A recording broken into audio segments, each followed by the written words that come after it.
actual meaning of each letter of the Hebrew alphabet tells the answer, which is exactly the same answer to each one of those questions.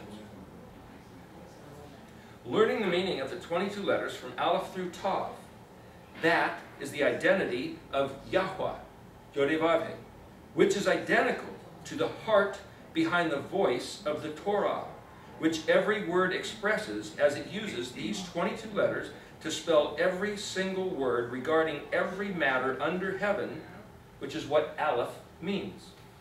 Aleph is the plan, the design, the purpose. Aleph is the author, the architect, the artist, the authentic one, strong, entrepreneur.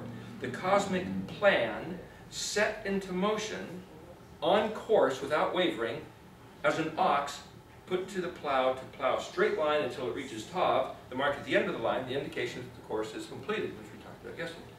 So the 22 alphabet letters expressed to manifest as matter, like the house, the 22 letters themselves are the house, or the bet, or the container that he made to portray the handiwork which reveals his identity as its designer and maker.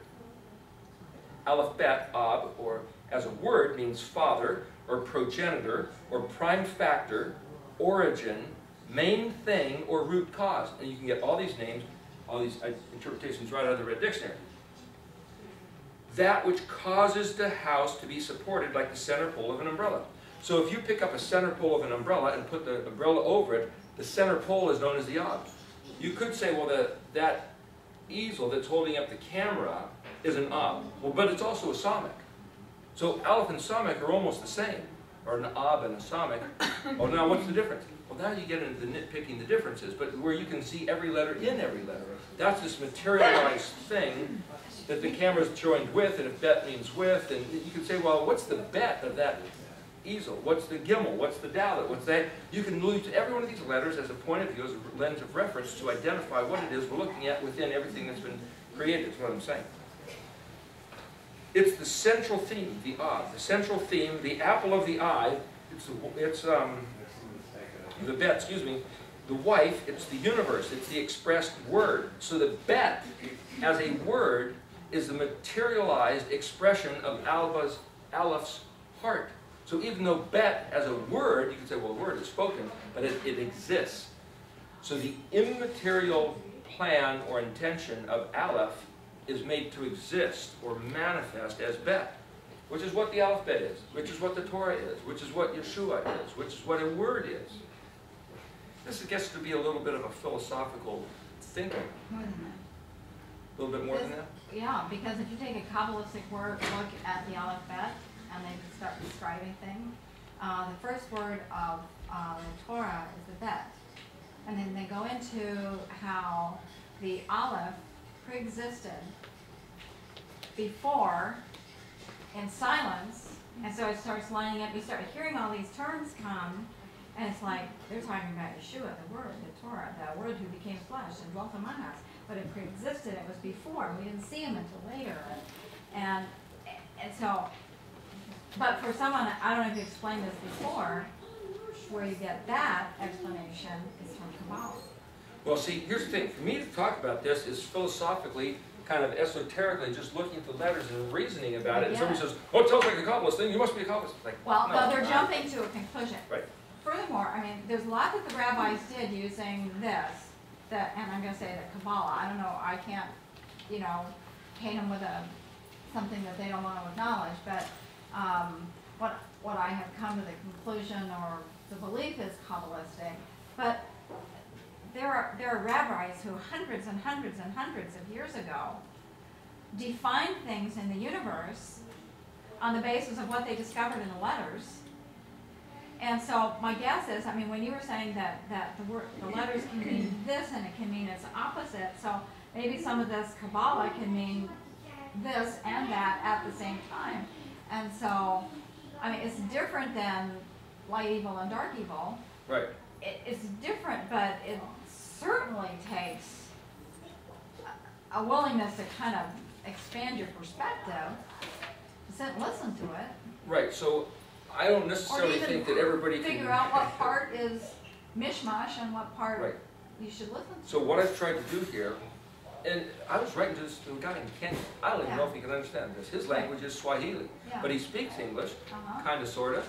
Yeah. And he said, well, thanks for sending this. I don't know what he understands. I have no idea. But I tried to write it up as kind of a statement of what I see out of these letters. But here, let me go on. Yeah. So the word, it's the alphabet itself, the container of the 22 letters. It's also Mashiach, the Messiah. It's the DNA of the expression of the inexpressible one, the one who is beyond being contained in an expression, but who decided to figure out an expression by which he could be known or regarded by someone else he would create with a specific capacity to be able to apprehend that expression. I tried to describe this last time. I hate to stop you because I want to read that whole thing myself, but You have it. It's one I of the know. things kind of- it's lack of time at the moment.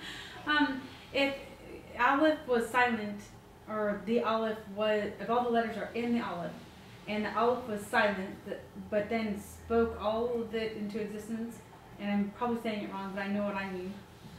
Then if we're made in His image and we're His, like I have a name, it's Jeannie, that's English, and there was no J, so where the heck did my name come from? John, I don't know, like what, it all reverts back somehow to 22 letters, but then my neighbor here, he's Hindu, and he has 52 letters. How does that happen? How do you relate?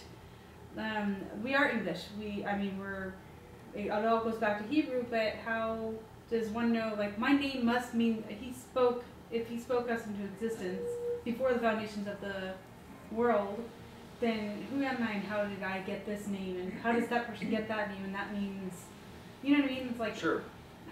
is So, it- let me finish reading this, and Okay. it might touch on that a little bit, but Okay. then I'll try to address that.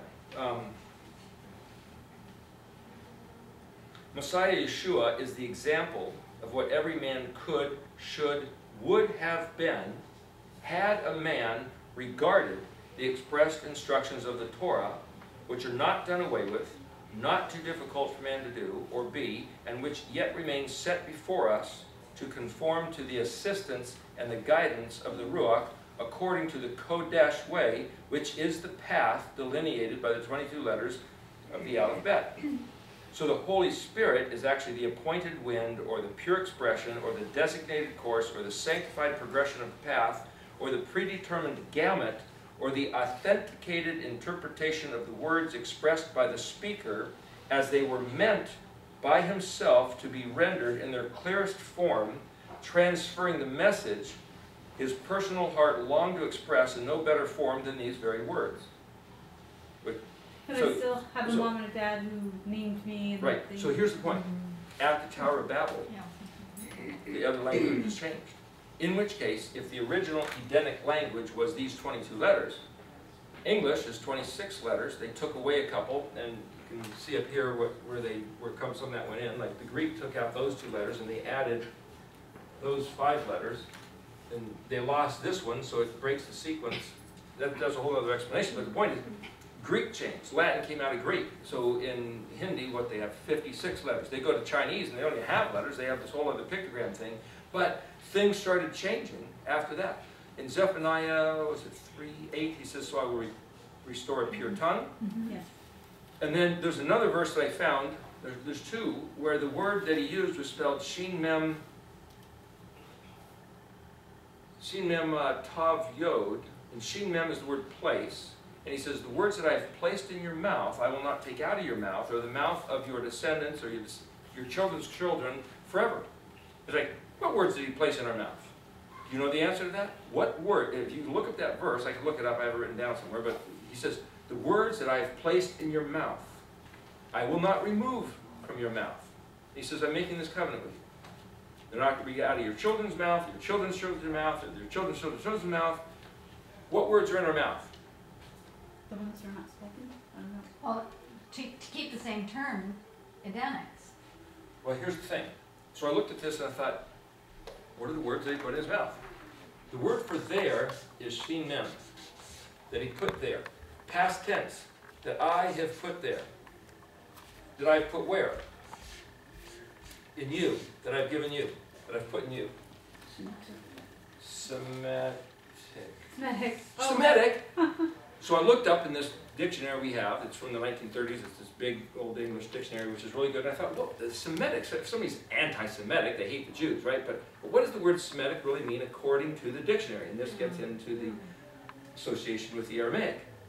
This is an English dictionary. It's not trying to favor one side or another. It's just, and it says the Semitic language group is structured by having consonants, inferred vowels or supplemented vowels, three-letter verb roots.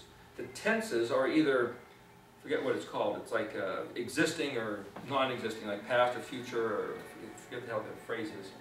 And Are you talking about like im and and? no, it's kind of like future and past. Forget the phrase. But the point is, that's exactly the way this works. Aspects? No, they're kind of like complete and incomplete, or Brad Scott can tell you. He knows all about this stuff. But what I'm saying is the way it described it is this language. Well, it's also all the other languages that came out of it. It doesn't call it Hebrew. It doesn't call it Aramaic. It doesn't call it Greek or Latin or English, but it is all those. But it says it's known as the Semitic group. Now you can say, well, why are the Semites, why are Jews called Semites? Because they have this language? What is Semite? Well, it also comes from Shem, the one of the three sons of Noah. You got Shem, Ham, and Japheth. Not with a J, and it's not Ham. You'd have to look at the spelling of it, and you realize, well, it all goes back to how do you articulate this language. So what I'm saying, Isaac Mosesen, I think, was pretty smart by calling it Edenics instead of calling it Aramaic or Hebrew, because he sidesteps that whole matter and says, we're talking about the words and the letters. We're talking about the phonetic expressions. So the matter here is to say, if Yahweh himself says, and there's, I think it's in Haggai, he also mentions something about that I have given you, that I have placed in your mouth. And I found two different places where this word was, and I realized that the concept behind this, Shem means there, Tav is the past tense, but the other thing I found, just for what it's worth, I've seen some words that have Tav at the end, in other words, with